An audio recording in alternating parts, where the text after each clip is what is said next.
the moon and let me play among the stars. Let me see what spring is like on Jupiter and Mars. In other words, hold my hand.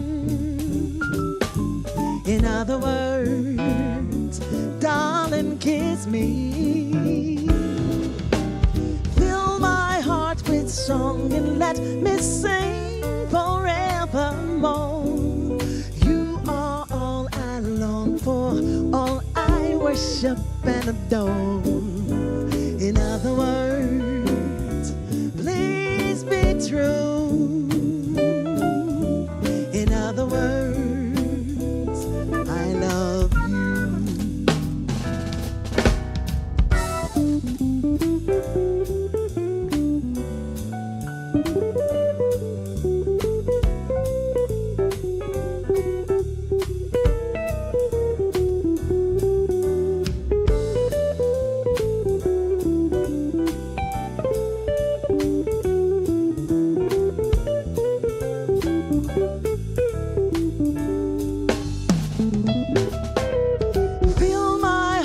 Song and let me sing forevermore.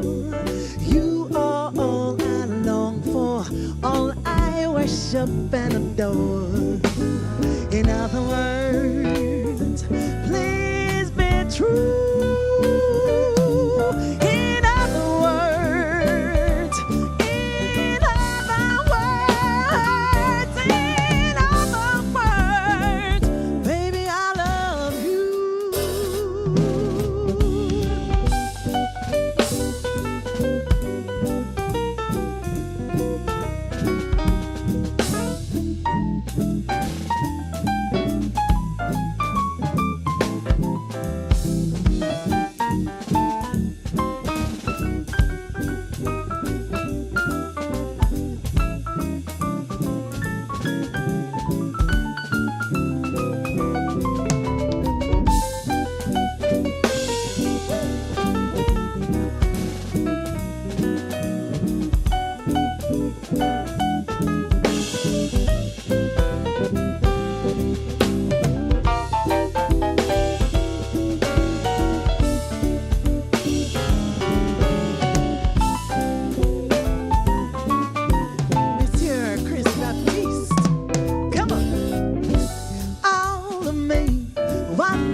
You see, I'm no good without you. Take my lips, I want to lose them. Get a piece of these arms, I'll never use them. Your goodbye left me with eyes that cry. How can I ever make it without you? You know, you took the part, used to be my heart. So why not take all of me? Why not take all of me?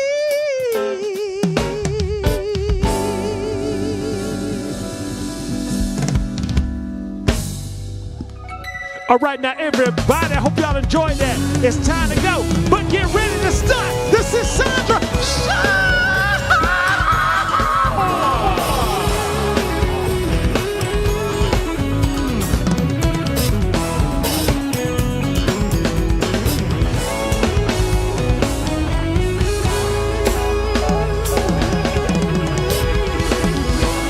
Yes! Hello, everyone, and welcome to the Sisaundra Show. Y'all, it's hump day!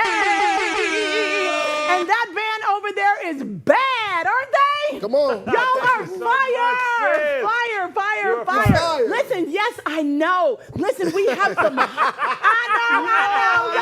I love that. Don't play with me.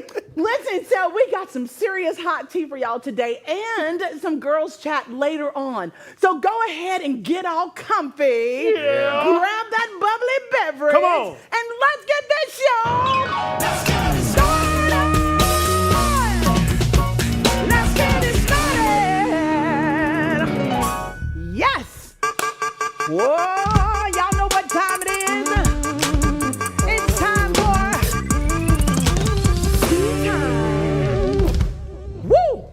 listen, we got some hot tea.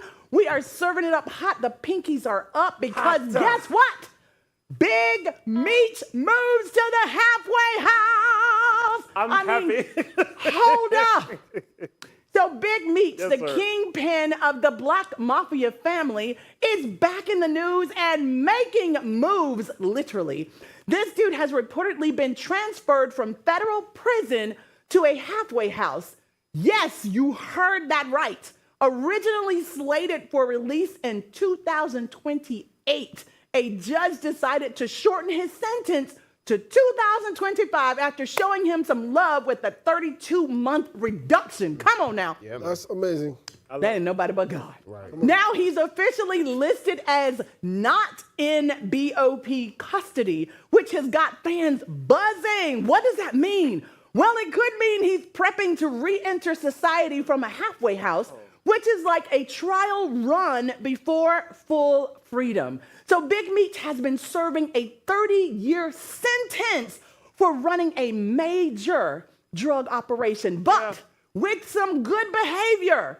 He's inching closer and closer to the exit door. It looks like the streets might be calling his name sooner than we thought, and he will be in the streets doing real good stuff this time. All right? Okay, I see y'all ain't got nothing to say. Next. Accusations. So the Super Bowl is in Atlanta. Yeah. Wow. It's going to be in Atlanta this time. So get ready, Atlanta. The Super Bowl is headed to the Mercedes-Benz Stadium in 2028, and we're about to turn the city up. Literally. This will be ATL's fourth time hosting the big game, and you know it's going to be a vibe. Yes. The last time we did this was in, when I say we, y'all, it's because, you know, I used to live in Atlanta. I feel like I'm from, come on, don't look at me like that. So listen, the last time we did this was in 2019 when the Patriots squeaked by the Rams. But first, we got to let New Orleans and California take their turns before we shine again. So polish those grills and prep those parties because the South is about to get it. Polish y'all protection. We're about to get lit. Don't be mad. Polish y'all protection and keep your wallets, lock your doors. Stop it. What are you talking about? All the scamming going on in Atlanta. Listen, anywhere you go, you're going to get scams. You need to be careful. My daddy used to say everybody in church ain't even holy. Right. So come on. Come on. Right. Next story. So Hannah Smith is in some hot water, y'all. Let's say, uh-oh. So Love Island USA star Hannah Smith is in some serious hot water after allegedly throwing out some racially charged threats during her arrest in Atlanta. Oh, my God. What's going on, Atlanta? Told you. Reports say she went off on a Cobb County officer, dropping offensive comments like, I hate black. Oh. I can't say that word right now. My God, y'all can Google it. And even threatening to unalive the officer. Whoa. Come on now. That's a lot. So, girl, what were you thinking? She wasn't. Now she's facing felony charges and is out on bail while her lawyer claims she has no recollection. She has no recollection, as my mama used to say. She has no recollection of the drama. It sounds like a really messy situation. Woo, child, we're going to leave that alone. Let's move on. Bow Wow. Bow Wow is reminiscing about the good old days of Diddy parties. Why? Mercy. And honestly, like, who isn't reminiscing, I guess? So during an interview, he expressed how the recent award shows felt empty without Diddy's legendary celebrations. He called him the gatekeeper of the game, quote unquote, and said the vibe just isn't the same without him. But hold up, Bow Wow.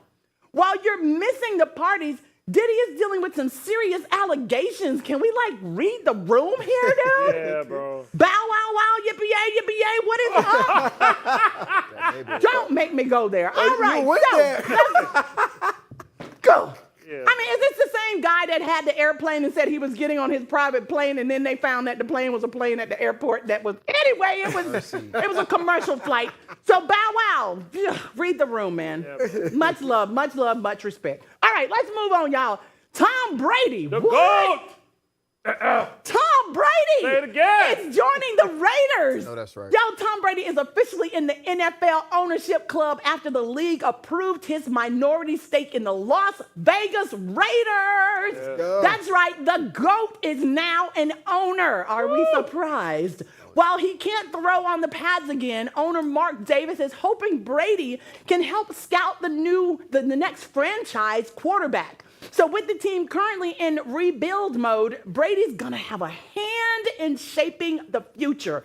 Let's see how this plays out, y'all, in Sin City. If they want to be any better. All right, so I want to quickly tell y'all that former President Obama clarifies the comments on black men. Okay. So former President Obama is in the hot seat after some comments directed at black men during a recent visit to VP Kamala Harris' campaign office. He suggested some men might be feeling a way about a woman being president and opting out of supporting her. This stirred up some backlash, with critics saying he was belittling black men. So Obama's team has clarified that he wasn't trying to disrespect anyone. He just wants to highlight strong leadership. But the online response was mixed, showing that his words didn't really land the right way. So I just want to say thank you so much, former President Obama. We appreciate that. We're going to take a short break. We'll be right back for the culture. Do y'all say, hey. Do that thing, do that.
Sisaundra Show. Today, we're diving into some relatable topics like understanding the fear of intimacy, the power of active listening, and the beauty of random acts of kindness.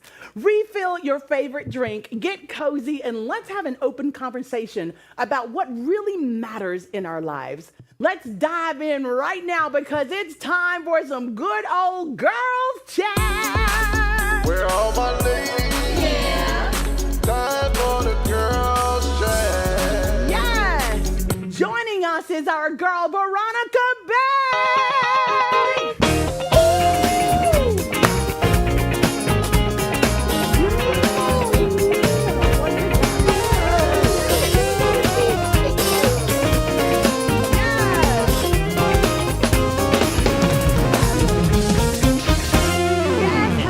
Veronica, how are you? Good. I'm doing great. And yourself? I am doing great. You look great as usual. So do you. Thank you so much. I was like, this outfit is fabulous, isn't it, y'all? So we have a lot to talk about. Let's start off with understanding and overcoming fear of intimacy. So you know intimacy can be pretty intimidating for a lot of us. It often comes from past experiences or that fear of being vulnerable, which can make it hard to really connect with someone. Sometimes those fears hold us back in relationships and we miss out on deeper connections. I think it's so important to dig into those feelings and see where they come from. By taking small steps to open up, being kind to ourselves, and talking honestly with our partners, we can work through those fears and create a space for real intimacy. Yeah. I believe that. So what steps have you taken, Veronica, to face your fears of intimacy in your relationship? So I think the fear of intimacy ultimately comes from fear of judgment. Yes. So, and not wanting to be fully seen because we don't want to be judged by others or to have others seeing us in a negative way. But again, that's where growth is. Yes. So when you face your fear, especially allowing someone to fully see you, that's a growth opportunity for you and the person that you're opening up to. So it just allows you to grow through your fear of intimacy and get closer and have that interconnectedness. And you know what's so cool when you get on the other side and realize that they love you more for that? Yeah, opposed allowing someone to Isn't fully that see crazy? you. Good stuff. So the power of active listening is major in a relationship. You know, active listening is such an important skill, and it is a skill, especially when it comes to our relationships. It's not just about hearing what someone says. It's really about tuning in and showing that we care about their feelings and thoughts. Oh, I feel like a lot of people listen just to respond instead of actually trying to understand. Veronica, how would you advise us to pick up the skill of being an active listener in conversations? So interconnectedness, again, allowing the person expressing themselves to be seen. Yes. So dropping your ego and tuning into compassion. Compassion for the other person, showing some type of empathy. Okay, so there's different levels of listening. You know, are you critically listening? Are you an empathetic listener? Are you just hearing to respond? Correct. That's where most of us are. We just hear enough to respond, to engage with the person. So they say, okay, they heard what I said. But And to did you listen? defend ourselves. You're Exactly. not really thinking about the person. Well, I didn't do this. Well, I wasn't trying to. And it's like, no, are you listening? And then to in the age me? of the internet is to read. You know, I'm Yes. getting my response together to read. Yes. To be able to respond to the person. Everybody wants to have that one up. So letting go of the ego and being more empathetic. Humanity needs that as a whole. Overall, yes, Yeah. I agree with you 100%. So y'all, social anxiety is a real thing, and you'd be surprised who deals with social anxiety. You do? I do too. It's crazy. I think it's like God's funny way of like saying, I know I made you an introvert, but I'm gonna give you all this extroverted stuff to do. All right? So social anxiety can really make everyday situations feel really overwhelming. Whether it's going to a party or just being in a meeting at work, that nervous feeling can be hard to shake. A lot of us feel that self-doubt creep in, making us second guess ourselves. So Veronica, what's worked for you when it comes to managing social anxiety? So inner peace and oneness. Wanting yourself is just being at one with your inner self and taking a moment to be present in this moment, here, now, and allowing that to overcome any sort of anxiety. Again, anxiety is something that stems from fear. Yes. Fear, where is that fear coming from? Is it fear of judgment? Is it, fear of people not liking me or making a mistake in any given situation? So allowing yourself to lower your guards. Yes. Right, that's huge. I'll tell you what I did. I decided with all of my anxiety, the fear, I wanted to go to counseling. I do believe in counseling. Absolutely. And my counselor told me about the fight or flight. It's like in your mind, it's like, I'm going to fight or I'm going to run. And you have to choose in that moment of anxiety which direction you're going to go. Right. And through counseling, she gave me tools to learn how to stay and fight. Whereas I used to want to just flight. It was the flight aspect of They say it. fear stands for face everything and run, or Ooh. face everything and rise. I like that. I've never heard that. Are you a psychologist? I am not, but my therapist tells me I should be a therapist. You should. Look, when we go to therapy, know that we can do for others. Right. She's like, you know what? Let me tell you about my problems. That's called girlfriend. I love it. I love it. So let's talk about the beauty of random acts of kindness. We talked about love languages, and now we're just going to talk about one of them, which is random acts of kindness. You know these random acts of kindness, guys? I know you do it all Don't the ask time, Pastor right? Henderson. Thank you. I'm turning around trying to get answers. Okay, so they can be such a game changer. It's amazing how a simple compliment to a stranger or surprising a friend with their favorite snack can brighten their day, right? Stop it. I think those little moments create such a ripple effect of positivity. Plus, when we do something kind for other people, it can really lift our spirits too. I know it does for me. So Veronica, please tell us, what's the most memorable random act of kindness you've seen or experienced, and how did it make you feel? So I can say the most recent one. This morning, I was running into the Publix to get some cat litter, and I forgot my cart at home, and I was like 10 minutes from home.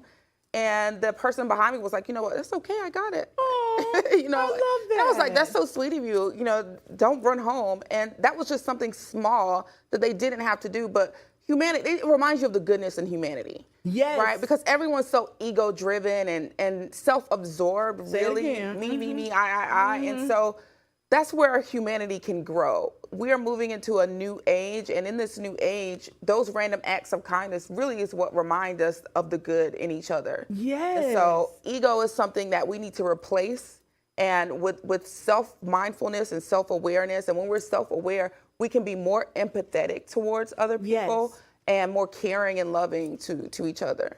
Well, let me tell you, I agree with you 100%, but let me ask you this, because this is what I've discovered recently. Do you find it very hard for people to receive who are givers?